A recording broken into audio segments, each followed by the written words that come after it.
Hello, good morning, বন্ধুসকল আৰু এটা নতুন ভিডিঅ লৈ আপোনালোকক স্বাগতম জনালো আৰু বৰ্তমান মই আহিছো এতিয়া সাৰ্কিট হাউসত আজি মানে এটা বেলেগ ধৰণৰ বস্তু হ'বলৈ গৈছে ভূমিকম্প আহিলে মানে কি ধৰণে আপোনালোকে প্ৰটেকচন ল'ব কি ধৰণে আপোনালোকে মানে নিজৰ সুৰক্ষা কৰিব আৰু লগতে বিভিন্ন প্ৰাকৃতিক দুৰ্যোগ বা মেইন দুৰ্যোগৰ পৰা কেনেকৈ পৰিত্ৰাণ পাব সেইটোৱে মানে DDM যিটো ডিজাস্টাৰ মেনেজমেণ্ট অথৰিটি আমাক আজি এখন বাতৰ নাটৰ থ্ৰু দি আমাক দেখাবলৈ আহিছে সেই গোটেইখিনি দেখাবলৈ গৈ আছো আজি ভিডিঅ'টোত তো আহি পালো চাওক এয়া মিটিং আৰম্ভ হৈছে আৰু এটো আমাৰ সাৰ্কিট হাউস আৰু চাওক ইমানখিনি ব্যক্তি বহি আছে তো আজি দেখাব আমাক মই দুই এটা ক'ব কাৰণে আমাৰ এডিসি স্যাৰ আৰু আমাৰ প্ৰগ্ৰামটো ইনগ্ৰেট কৰিব কাৰণে স্ট্ৰিক্টলি সো আজি প্ৰগ্ৰামটোৰ শুভাৰম্ভ কৰিব আমাৰ এডিসি চন্দন বুঢ়াগোহাঁই ছাৰে তো এতিয়া আৰম্ভ হ'বলৈ গৈ আছে আৰু এখন বাতৰ নাট হ'ব বুলি ইয়াতে দেখিছেনে মই গম পাইছো এইটো সুৰক্ষিত অসমৰ মানে বাতৰ নাট যাতে ৰাইজসকল সজাগ হয় যি আমাৰ ডেমেজ হ'ব পাৰে যিকোনো প্ৰাকৃতিক দুৰ্যোগৰ পৰা আমি কেনেধৰণে হাত সাৰিব লাগে কেনেধৰণে আমি থাকিব লাগিব কি প্ৰিকশ্যন ল'ব লাগে আৰু পোষ্ট ডিজাস্টাৰ আমি কেনেধৰণৰ এক্টিভিটিজ আমি হাতত ল'ব লাগে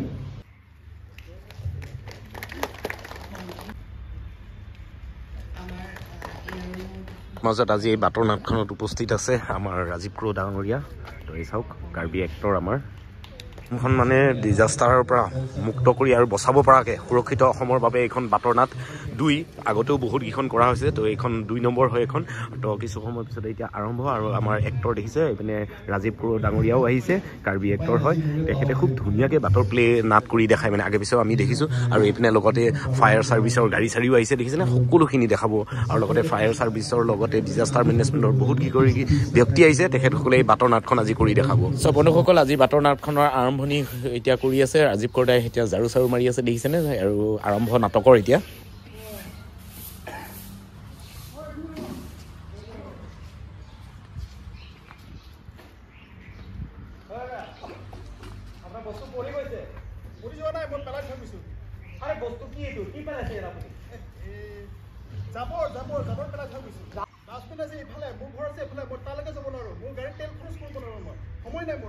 লাগলে জায়গায় লেটার করব আপনি সরকারের দরমা পাইছে দরমা পালো বলে কি মই আপনার যতরে আপনার আপনি কই থাকা ডাস্টবিন থাকে কবাত পেলাই কবাত কম দিব গোটে ডাস্টবিনে এটা চোতালতে পেলাই থৈ যান মর্নিং বজাৰ নেকি আজি খানা আছে ৰাতি এই পাৰ্টি আছে আপনি ৰাতি খালে এতিয়া পেলাব লাগিব পেলাই দিও সবে তো ইয়াতে পেলাইছে এইটো কমন ডাস্টবিন পেলাও মই পেলাই দিম গৈ গাড়ী আনি নাই মই গাত খানে পেলাম মই এক জায়গা পেলাম এনেকুৱা হ'ব লাগে আপোনালোকে আচল হু নাগৰিক ডাস্টবিন জানে আপুনি তাত ডাস্টবিনত পেলাব সবে এইটো কাম কৰিব লাগে নাই ডাস্টবিনত মই নেপেলাম ডাস্টবিনত নেপেলাম মই ডাস্টবিন আকৌ য'তে ত'তে পেলাব তাতে কুকুৰে কাউৰীয়ে খাই কিন্তু গোন্ধাই মই যাব নোৱাৰো ক'ত পেলাব নদী কোনটো নদী ডিফু নদী যদি আপুনি বটল লেতেৰাবোৰ পাই ভাল হৈ থাকিব নে লেতেৰা নহ'ব নেকি জাগাটো আপুনি গম পোৱা নাই মই ডাইৰেক্ট পেলাম ইয়াৰ পৰা পানী লৈ যাব শিল বেটাত শিলত খুন্দা খাই চব পুৰা হৈ যাব গৈ যমুনা নদী পাব যমুনা নদীৰ গৈ পা আকৌ গোপিনী নদী পাই ব্ৰহ্মপুত্ৰ পাব সাগৰত পাই যাব একদম গোৱা হৈ যাব চব চেটেপে হ'ব আপোনালোকে চবে যদি নদীত যদি বেয়া বস্তু পেলাই থাকে জৈ জাবৰবোৰ গৈতো এদিন এনেও পৃথিৱী ধ্বংস হ'বই 100% কেনেকৈ ধ্বংস হ'ব পৃথিৱী আকৌ বাঢ়িবহে লেতেৰা জাবৰ বা পৃথিৱী বাঢ়ি কি কথা কৈ আপুনি বুৰঞ্জী ফৰ্মাই নেকি বুৰঞ্জী কৰিছোঁ আৰু গাইজ দেখিছে নাটকৰ মাজতে আমাক সকলোকে পেকেট লাঞ্চো বিলাই আছে ইয়াতে ৱাও কি মজা একদম নাটকো চাব আহিছোঁ খাবও পাইছোঁ একদম কি ধুনীয়া তেখেতে লৈও বহি কৰি আছে কিনো আছে পাছত দেখাম নাটকখন চাই লওঁ এতিয়া মই ভাবিছোঁ মই চবেই পেলাব লাগে তাত মানে পৃথিৱীত জমা হৈ থাকিব একদিন মানে পুৰা 50-50 হ'ব পানীও দুইটা জাবৰটো পৃথিৱী হৈ যাব হেৰি প্লাষ্টিক চাষ্টিক নগ'লে বেয়া বস্তুবোৰ নগ'লে গম পাইছে নাই শুনক সেইটো বাদ আপোনাৰ জন্ম ক'ত জন্মটো মই ইয়াত দিয়ে নেকি মানুহ জন্ম আপোনাৰ বাবা দেউতাও ইয়াতে ডিফুতে তাৰপিছত মোৰ নানাও ইয়াতে তাৰপিছত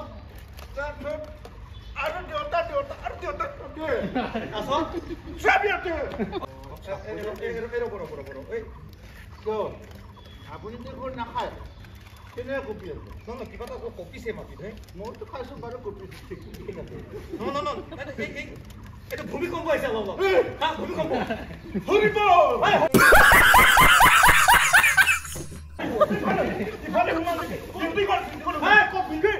ভূমিকম্প ৰ'ব 1 ছেকেণ্ড আরে ভূমিকম্প যিমানে তাক আপনি বেশি জপিয়াইছে ভূমিকম্প মানে বিল্ডিং হুমক ভিতর সোমাই নিকল কথা মুকলি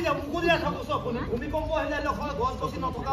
মানে ফ্রি জায়গা থাকিব লাগে নতো ঘৰৰ ভিতৰত থাকে আপুনি ফাৰ্নিচাৰ থাকে ডাইনিং টেবুল নহলে বিছনাটো থাকে সোমাই থাকিব ধৰি থাকিব এনেকা যেতিয়ালৈ নকবে না যেতিয়া কপিব কমাব তাৰপিছত ওলাই আহিব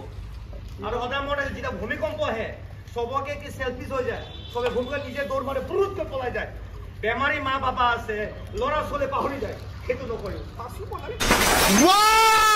ভেৰি ডেঞ্জাৰাস বাঁচিব নহয় প্ৰথমতে সদায় জীৱ বয়স্ক মানুহবোৰ আছে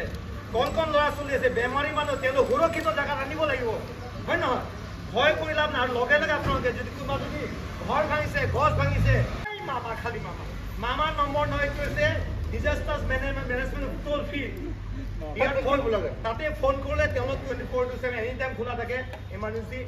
টোল ফ্ৰী তেওঁলোকে ফায়াৰ ব্ৰিগেড হওক এইফালে কি বুলি কয় চিভিল ডিফেন্স হওক বিভিন্ন NGO আছে তেওঁলোক মানুহ পঠিয়াই দিব তেতিয়া ভয় কৰিব নালাগে বুজিছে নাই এই মদ খাই মাথা কাম নকৰা হৈছে আপোনাৰ মোৰ মাইকে কৈছে তই মদ বেছি খাইছ बंद करो हाथ जोड़ के मैं समझ रहे हो ना মোৰ ফোনটো বেলেঞ্চ নাই মোৰ ফোনটো লগত পালে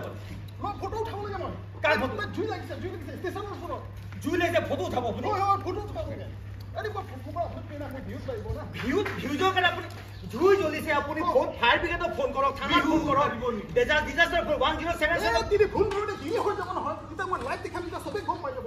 ষ্টেচনৰ ওচৰত আচ্ছা জুই জ্বলি আছে হেল্ল' হেল্ল' 1077 আচ্ছা মই ডিপু বজাৰ ষ্টেচনৰ ওচৰৰ পৰা কৈছোঁ তাৰ বোলে কিবা অলপতে ভূমিকম্প হৈছে সেইটো কাৰণে ক'ব যে তাৰ লাগি কিয় শ্বৰ্ট চাৰ্কিট হৈছে ঘৰ জ্বলিছে বোলে আপুনি ইমিডিয়েট টিমটো পঠাই দিয়ক হয় তাতে হয় আচ্ছা এতিয়া মানুহবিলাকে কি কৰিছে মানুহবিলাকে কিছুমানে ফটো উঠাইছে কিছুমানে পানী মাৰি আছে আচ্ছা আৰু আপুনি কি ফটোটো এটা লাইভ নালাগে এটা কাম কৰক আপোনালোকে বলক আমি যিমান পৰা সহায় কৰিব লাগে তাত পানী আছে পানী বালি আছে বালি মাৰক গোটেই টিম নাহালৈকে যিমানখিনি পাৰে আপোনালোকে দৌৰক বটল নেপেলাব যাওক আমাৰ আটাইতকৈ ডাঙৰ অস্ত্ৰটো হৈছে আমাৰ ভয় কৰিব নালাগে পেনিক হয় মানে ভূমিকম্প যি মানুহ পেনিক হৈ যায় সেইকাৰণে ভয় কৰিব নালাগে সাহসেৰে পৰিস্থিতি আমি মোকাবিলা কৰিব লাগে যেতিয়া ভূমিকম্প বা মানুহ উঠাক সকলে মানুহ পলাই যাওক নহয় আগতে আমাৰ যিসকল বয়োজ্যেষ্ঠ যিসকল কণ যি ৰোগীয়া তেওঁলোকক আমি আগত নিৰাপদ স্থানত আনিব লাগে যদি আনিব নোৱাৰে সদায় ফাৰ্নিচাৰৰ তলত বিচনা হওক সোমাই থাকক আৰু নিৰাপদ স্থানত আজিকালি ভূমিকম্প সদায় আহি আছে সদায় অলপ আহি আছে বিভিন্ন ধৰণৰ কাৰণত আমাৰ ভূমিকম্প হৈ আছে আৰ্টিফিচিয়েল ফ্লাড হৈ আছে আৰু ৱায়াৰিং যেতিয়া মানুহৰ ঘৰৰ ৱায়াৰিংবোৰ পুৰণা হৈ যায় সকলোৱে শ্বৰ্ট চাৰ্কিট ৱায়াৰিং যেতিয়া পুৰণা হ'ব ৱায়াৰিংবোৰ আমি ঠিক কৰিব লাগে জুই জ্বলি আমি প্ৰথম মেইন চুইচ অফ কৰিব লাগিব নতুবা ভূমিকম্প আমি মেইন চুইচ অফ কৰোঁ সেইটো মানুহ নাৰ্ভাছ হৈ যায় কিন্তু সেইবোৰ ধৈৰ্যৰে বিপদৰ মোকাবিলা কৰাটো আটাইতকৈ ডাঙৰ কথা গতিকে সকলোৱে নম্বৰটো মনত ৰাখিব মেনেজমেণ্টৰ 1077 সাধাৰণ নম্বৰ একদম চিম্পল এই নম্বৰটো মনত ৰাখিব নিজৰ মনত ৰাখক আৰু আনকো কওক যে বিপদ হ'লে যাতে এই নম্বৰটো যাতে আপোনালোকে ফোন কৰক